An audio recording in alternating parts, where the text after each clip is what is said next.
Welcome back, everybody. We're on part 4 of episode 95. It's time for the special feature. And this week, we're going to wrestle with the past a little bit and look at the retired, defunct, old championships from the history of WWF and WWE and kind of everything included in that. A little ECW, a little WCW, whatever we end up discussing.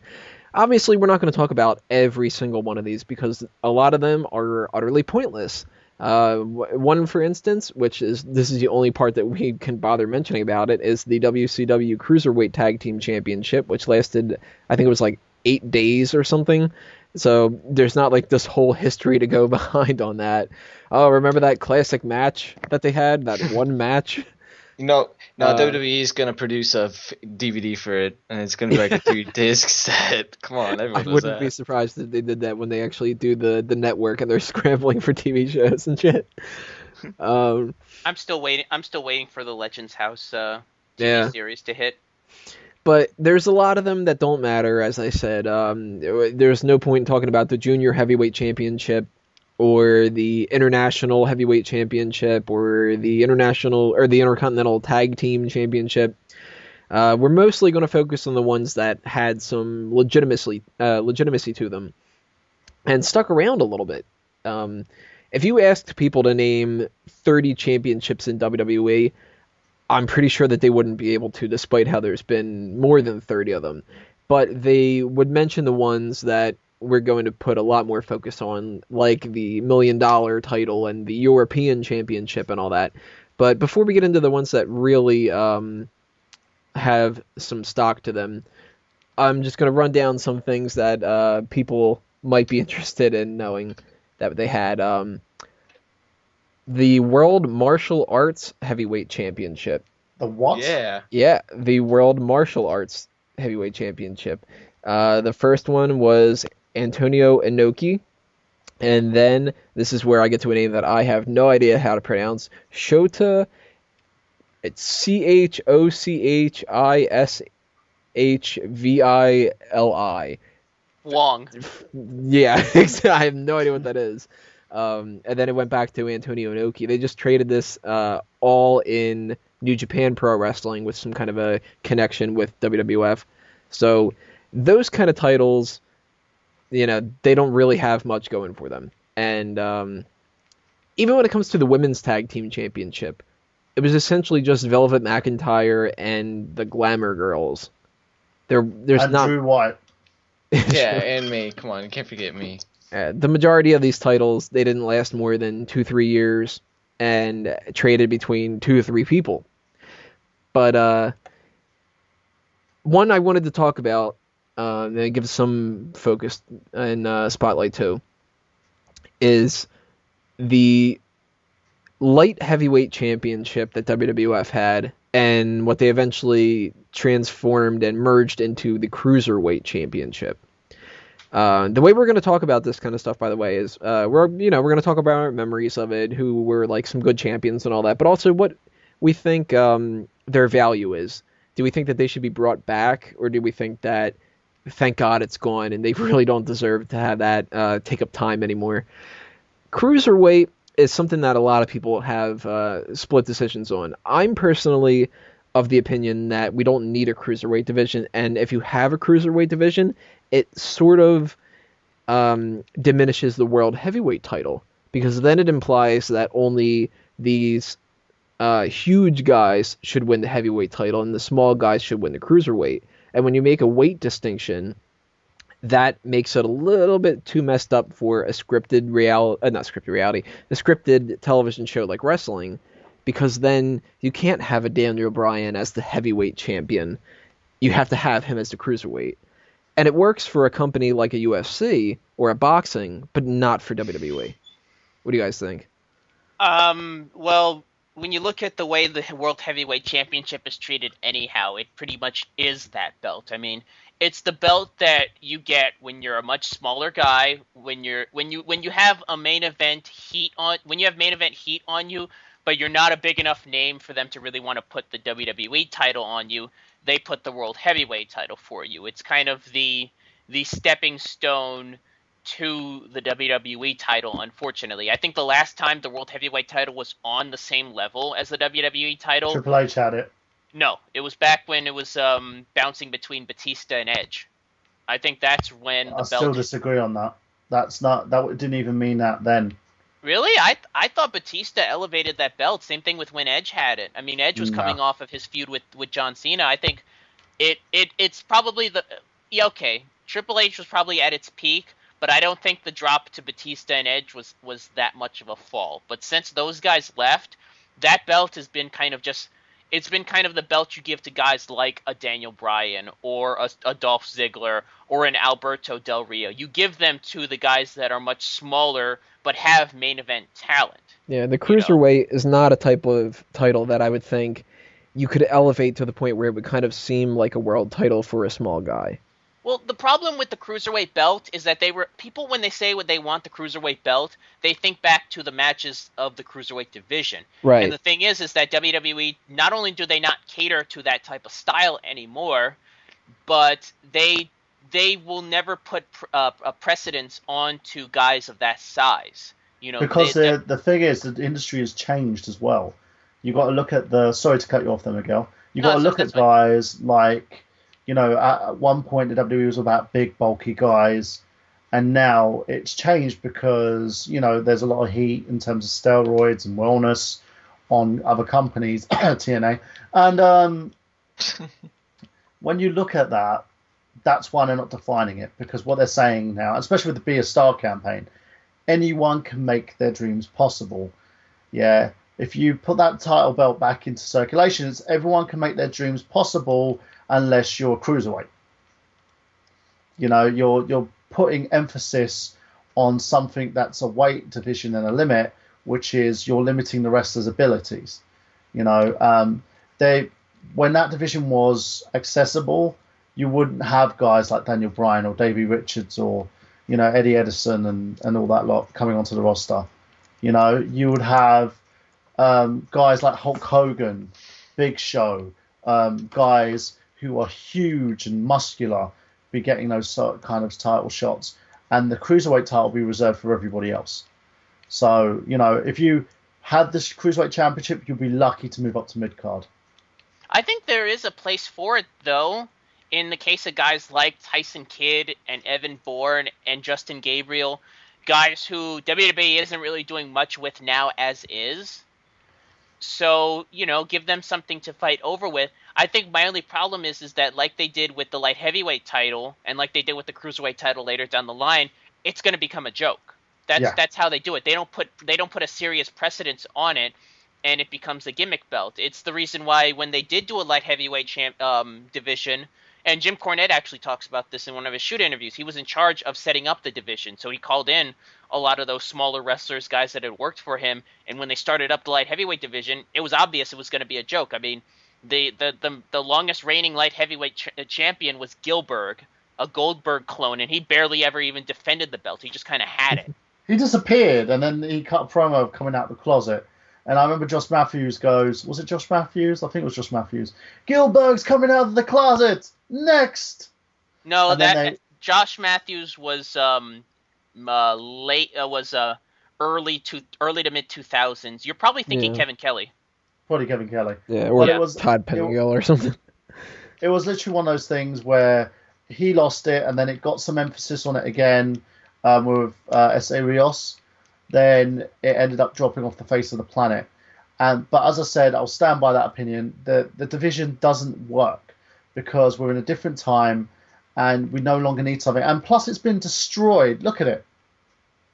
Last time we saw it, it was in the hands of Hornswoggle, who should never have had a title in the first place. If he had the WWE Championship, we would be screwed. Because he's a gimmick. He's a character. He's something that kids can sit there and play with. He's not a wrestler. He can't wrestle. And that's the problem. And by giving him a championship, you might as well just give it to David Arquette. And it's just literally you destroyed that. You took the title away from him, and then you set up the Divas division. Yeah, which and we all know how good that was. And even before we had the Cruiserweight championship come into play, and it was the light heavyweight championship, they essentially brought it in to give Taka Michinoku something.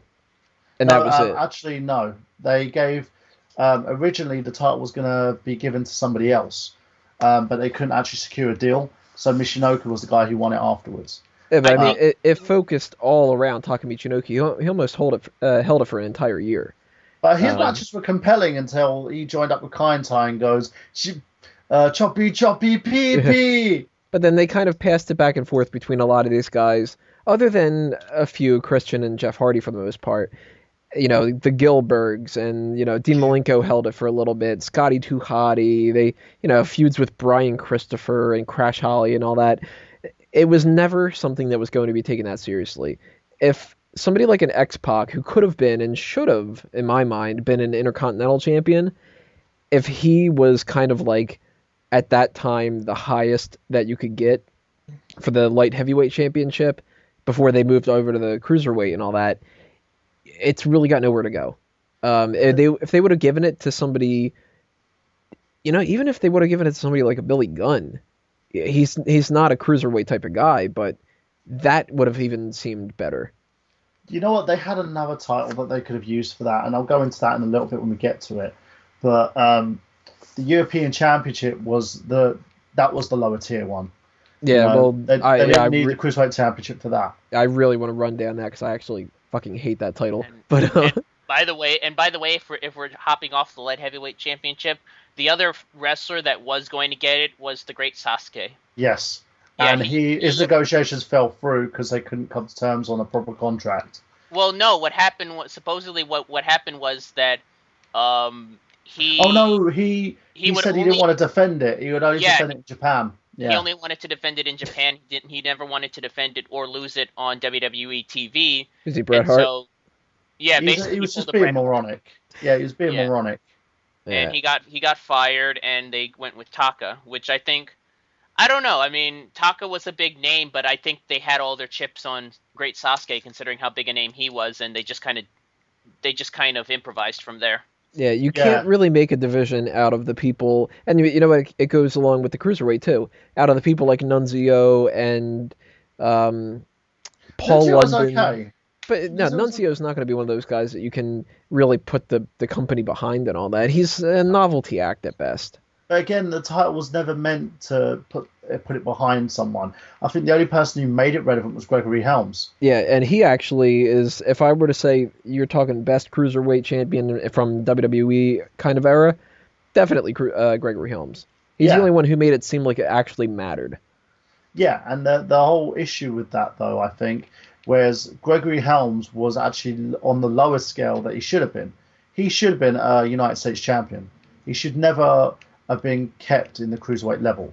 And I think it's just them not wanting to pull the trigger on the guy, which I believe that's part of his gripe with the company. You know, he's a bit sour over the fact that they never actually did anything bigger with him than what they did. His matches with Paul Burchill, of all people, in ECW showed how good he was. And the fact that they just didn't want to do anything with him just killed any momentum that he had. And he felt that Shawn Michaels was the guy that kind of cut it out from underneath him, so to speak. But I just believe as a whole, the company wasn't emphasizing on his style of wrestling until later on. If he was there now, I believe he probably would have been a World Heavyweight Champion by now. But at that era of time, there was no way he was going to get it. Sure. And Cruiserweight, like we were saying with Division, you can still have the matches. You don't need the title, in my mind. Yeah. All right, we're going to move on to another one here. We're going to talk... I'm kind of going in order of when these titles got... they kind of disappeared. But I wanted to do that one first because I wanted to just knock that out of the way before we start talking about divisions. And I'm going to backtrack a little bit here. European Championship. This was created as... May I? Because it's go for it. Actually, go for it, yeah. Yeah, because it was my people it was made for. My people. I get it. Basically, it was actually created exclusively for the British Bulldog. Because he had a short run with the Intercontinental title. The way it went down, he wasn't too happy about it. I believe there was loads of issues surrounding this. A lot of it was dominated at first because he won it in a tournament. It was sort of like a house show tournament that was over in the UK. They screened it exclusively over here. And the tournament surrounded by the storyline that him and Owen were going to go like at the final match. And they did. They were the tag team champions at the time as well. Owen got a little bit sour over it. And then they moved it into storylines when the Hart Foundation was a group. They reunited the entire family, and then Owen won the IC title, and he had the European Championship. At that point, it was quite kind of a level playing field for both guys. They were both considered mid-card titles until I'll probably say after I believe it was it Val Venus that got a hold of it? It was Bulldog and then Michaels. Yeah, Bulldog, Michaels.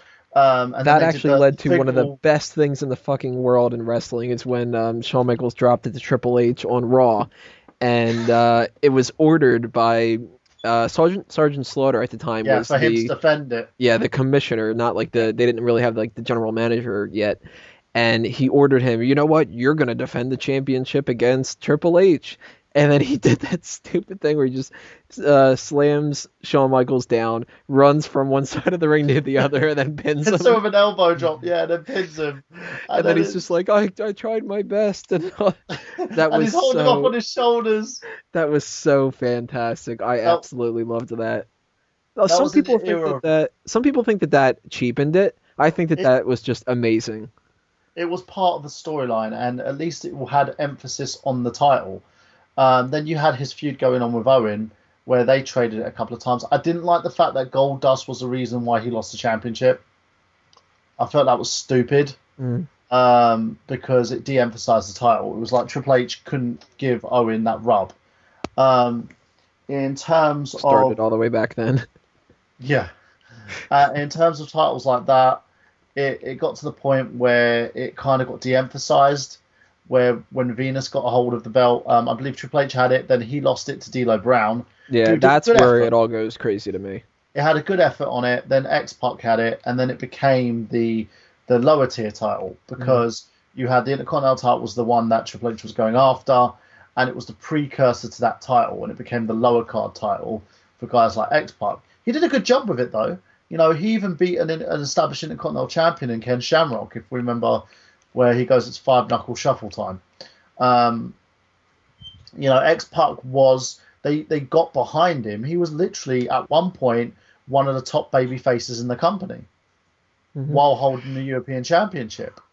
But they never wanted to put the IC belt on him. And, apparently both Michaels and Triple H were begging and pleading to give him that belt. He deserved it. Against it, yeah. And then once he turned heel and went with Degeneration X, things kind of went downhill a little bit. Then the title got traded to Val Venus, I believe. A couple other people had it too. Mark Henry had it at one point. That annoyed me because he got given the championship after Jeff Jarrett. Yeah. And that was the championship was unified. And even when D'Lo Brown had it, he unified it at a short time with the Intercontinental Championship and had both. And again, that's the company going behind someone and making sure that they, looked very strong. And D'Lo Brown, in my opinion, again, uncrowned world champion. He should have been a world heavyweight champion. I didn't think he ever even should have been an Intercontinental champion. He looked extremely strong when he had the European and the Intercontinental titles. He, at this day and age, he would have been, if like the D'Lo back then, probably would have been a world heavyweight champion. Now, though, no. I thought D'Lo Brown was a career tag team champion at best. I would have sooner given X-Pac the world title over D'Lo Brown. I would have given it to Jeff Jarrett over any of them. No, I wouldn't. I like Jeff Jarrett. Jeff Jarrett is a career mid-carder. And Drew would have given it to Naked Midian. Yes. That actually is an interesting tie-in to one of the conversations me and Burhan had. I was actually reading an article about certain celebrities. Where are they now? And I read a little bit where it talks about how Midian's now a really famous chef in the Florida area. I hope that he wears his chef outfit. Yeah, because imagine he's cutting a sausage and like, ah! Oh yeah. Oh, have you That's guys talked about Shane McMahon's reign as European champion yet? Because that kind of spaced out. No, we Again, didn't. that was actually Oh. one of the feuds that made the title. Mhm. Until like he ended up putting it in his bag and giving it to Midian as, oh, you got a belt in your bag? Can I wear your belt? Yeah, sure, no worries. And then he pulls out the title. It's just like, really? They did a lot of stop and starts with that title, and then eventually, due to the end of its life cycle, it became a laughing stock, and they ended up unifying it with the Intercontinental title when Rob Van Dam had that. Yeah. My problem with the European title is if they were going for just another mid-card title, like the Intercontinental, it wasn't really necessary. And if they were going for another world title, they never should have given it to somebody like a D'Lo or a Val Venus or anything like that. You can't give a lower card guy a championship and expect the championship not to fall down the Yeah. credibility unless you build that guy up. That's the only thing. If you gave like British Bulldog, Shawn Michaels, Triple H, Owen Hart, those guys make the European title look good. When you start getting into D'Lo, and since they didn't push him at the time, X-Pac, and even Shane McMahon, because Shane McMahon was never going to be a world champion. When you start getting into that, then you go, oh, okay, it's clearly dropping down. And Midian and Mark Henry, etc. That's one of my big problems with it. My solution to this whole thing, I mentioned it on another episode of Smack Talk. I can't remember what the subject was, but my suggestion is I think that they should use the European Championship as kind of like a flexible title. I think that they should bring it back, but I think that they should make it almost like how I don't want to say how TNA did the Global Championship because I don't mean it like that, but TNA tried to have a focal point of this other outside of America type of aspect to their Global Championship. And when you had somebody like Antonio Cesaro as the United States champion, that seems weird to me. So I would rather them not have the Intercontinental and the United States Championship. I'd rather them have. I like the United States Championship name better, but I like the Intercontinental history. So I'd rather them have the Intercontinental Championship, and then they can just have that other championship that they go for, either the U.S. title, the European title. Like, it kind of changes depending upon who holds it. The original the genesis of the European title was going to be a belt that they could defend on the international tours, wasn't it? Yes. But it was also used mostly to benefit the British Bulldog. It was his title. Yeah, it was like Booker T bringing in the Legends Championship. Yeah, it was only meant for him. I think at its core, it's basically just a gimmick belt. It's very much a Vince Russo title. It's a belt that you have the lower card guys that probably aren't in the crosshairs to get the IC belt or the world or the main titles. You give it to them to feud over. I mean, you got to remember this belt came out during the Attitude Era, where they needed to have as much emphasis on as many people as possible. So you had stuff like the hardcore division, and I think the European title was there to basically say, all right, we've got a handful of these really talented guys, but they're not big enough names or talented enough for us to really be full force, whole hog on them in the mid card or the main event division. Let's give them something they can fight over. We'll come up with a couple ideas. Maybe if somebody gets over, we'll bring them into the main picture. But for now, here's something that'll keep people talking about them. And right. I think that's basically what the European title was.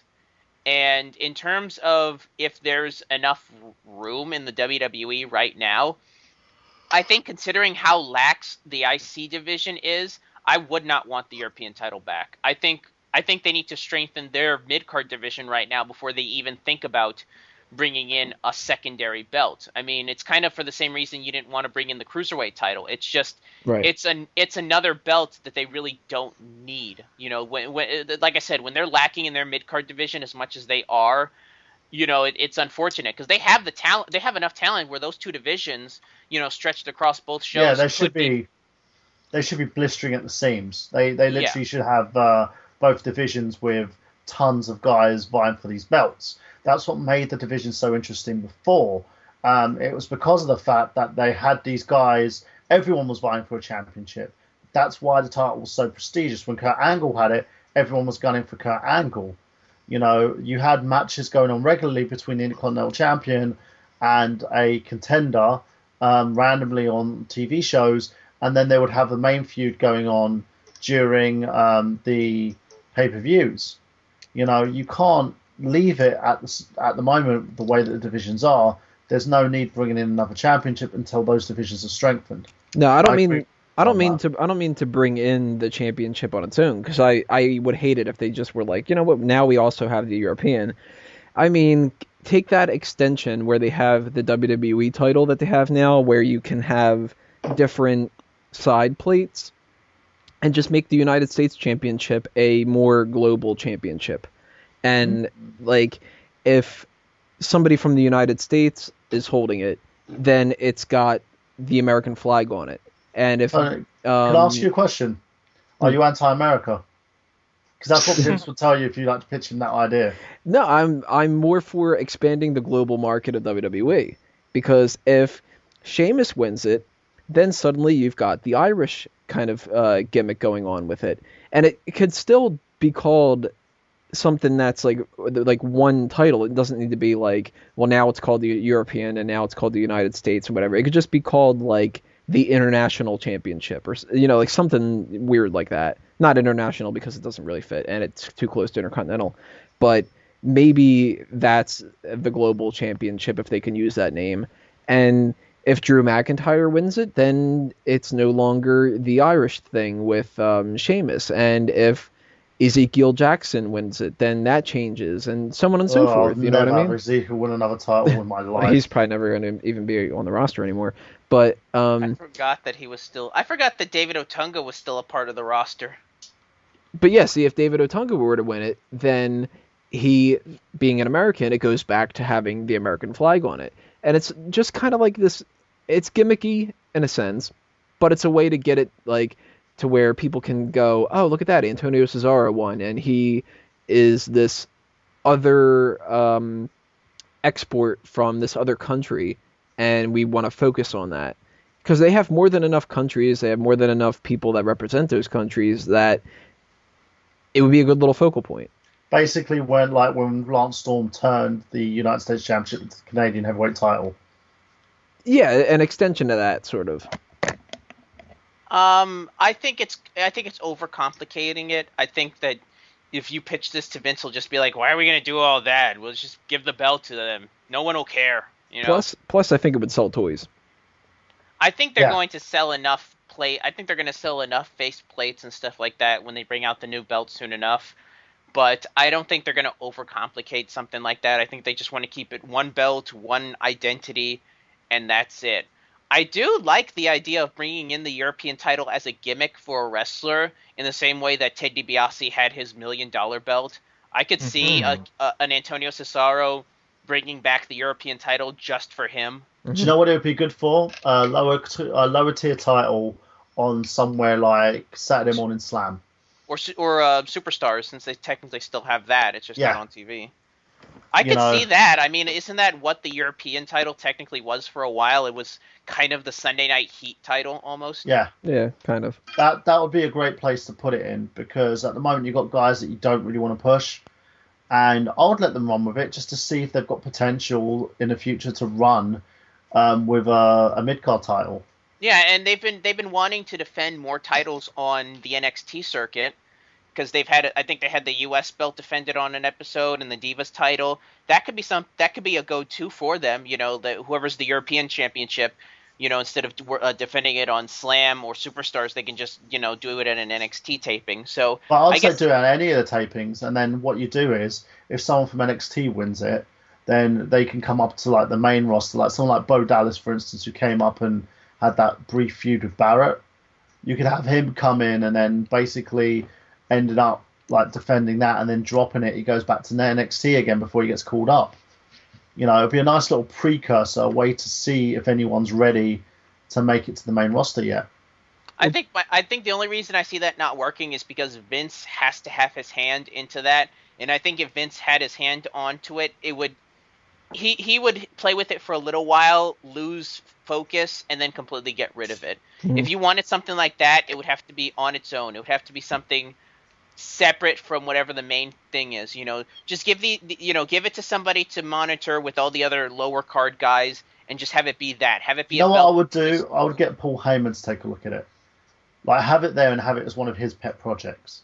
I would You rather know? have him. That's going to be a good transition there. I'd rather have him if you're going to bring, instead of doing the idea that I was saying where you merge that with the U.S. title, if you're going to bring a title back, hardcore.